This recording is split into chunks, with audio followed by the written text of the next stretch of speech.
कहानी है कबीर और राकेश की बहन रोशनी के प्रेम की, जो अधूरी रह गई। आइए सुनते हैं ये कहानी। कबीर और राकेश की बचपन से ही दोस्ती बहुत गहरी थी। दोनों साथ में खेलते, पढ़ाई करते और हर कठिनाई में एक दूसरे का साथ देते थे। कबीर हर रविवार राकेश के घर जाता था, जहां वे क्रिकेट खेलने का आनंद लेते थे। राकेश की बहन रोशनी भी उनके साथ खेल का हिस्सा बनती थी और कबीर उसे अपनी बहन मानता था। लेकिन रोशनी के मन में कबीर के लिए कुछ और ही भावनाएं पैदा हो चुकी थीं। रोशनी ने कबीर से अपनी भावनाओं को छिपाया हुआ था, क्योंकि उसे डर था कि कहीं कबीर उसकी बात सुनकर उससे दूर न हो जाए। एक दिन रोशनी ने अपनी सबसे अच्छी सहेली रिद्धि से अपनी भावनाओं के बारे में बताया। रिद्धि ने रोशनी को हिम्मत दी और कहा कि वो कबीर से अपने दिल की बात कह दे। और फिर एक रविवार, जब राकेश घर पर नहीं था, रोशनी ने कबीर से मिलने का साहस किया और अपनी भावनाएं जाहिर कर दी। कबीर यह सुनकर आश्चर्यचकित रह गया। उसने रोशनी को बहुत ही समझदारी से जवाब दिया, रोशनी, मैं तुम्हारी भावनाओं की कद्र करता हूँ, लेकिन मैं तुम्हें सिर्फ अपनी बहन की तरह ही देखता हूँ। मैं राकेश से अपनी दोस्ती नहीं खो सकता और तुम्हें भी कभी ढकी नहीं देखना चाहता। यह सुनकर रोशनी की आंखों में आंसू आ गए और वह वहां से चली गई। कुछ समय बाद राकेश के एक दूर के दोस्त ने उससे कहा, तुम्हारी बहन रोशनी और तुम्हारे दोस्त कबीर का अफेयर चल रहा है। मैंने खुद उन्हें एक बार अकेले में बातें करते देखा था। राकेश को यह सुनकर गहरा आघात लगा। उसे विश्वास नहीं हो रहा था कि उसका सबसे अच्छा दोस्त उसके साथ ऐसा कर सकता है।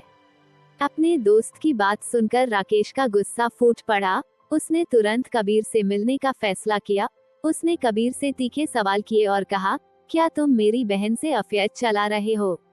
कबीर को यह सुनकर धक्का लगा और उसने अपनी सफाई देने की कोशिश की। नहीं राकेश, ऐसा कुछ भी नहीं है। मैं तुम्हारी बहन को अपनी बहन की तरह ही मानता हूँ। राकेश को तब कुछ भी सुनना मंजूर नहीं था।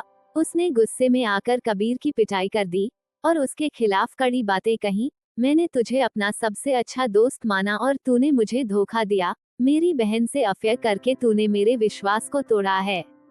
कबीर के लिए ये बातें चुभने वाली थी, लेकिन उसने खुद को सही साबित करने की कोई कोशिश नहीं की। उसे लगा कि समय के साथ राकेश को सच्चाई का पता चलेगा। कबीर के साथ उस घटना के बाद उसका जीवन शांत और सूना हो गया था। उसने क्रिकेट से अपना ध्यान हटा लिया और खुद को पढ़ाई में लगा लिया। वह अपने दोस्त को खोने का दर्द सहन नहीं कर पा रहा था, लेकिन उसके पास कोई और रास्ता भी नहीं था। एक दिन राकेश की मां ने उसे समझाया। उन्होंने कहा, राकेश, कबीर तुम्हारा सच्चा दोस्त है। मुझे नहीं लगता कि उसने तुम्हारे साथ छल किया होगा। तुमने जो सुना है वो गलतफहमी भी हो सकती है। रोशनी से इस बारे में पूछ लो। राकेश ने अपनी मां की बात मानकर रोशनी से इस बारे में पूछा। रोशनी ने रोते हुए सारा सच बता दिया कि उसने ही कबीर से अपने प्यार का इजहार किया था और कबीर ने उसे मना कर दिया था, ताकि उनकी दोस्ती टूटने से बच सके। राकेश को अपनी गलती का एहसास हुआ और उसने समझा कि कबीर ने न केवल उसकी दोस्ती की कद्र की, बल्कि उसकी बहन की भावनाओं का भी सम्मान किया। राकेश ने अपनी गलतियों का प्रायश्चित करने के लिए कबीर से मिलने का फैसला किया। वो उसके घर गया और उससे माफी मांगी। राकेश ने कहा, भाई, मुझे माफ कर दे।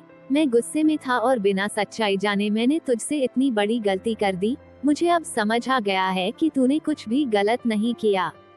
कबीर ने उसे गले लगाया और कहा, मैं समझता हूँ राकेश, मैंने कभी तुम्हारे और रोशनी के बीच कुछ भी गलत नहीं करना चाहा। राकेश ने कबीर से आगे कहा, मुझे अब यकीन हो गया है कि तू ही मेरी बहन को सबसे ज्यादा खुश रख सकता है।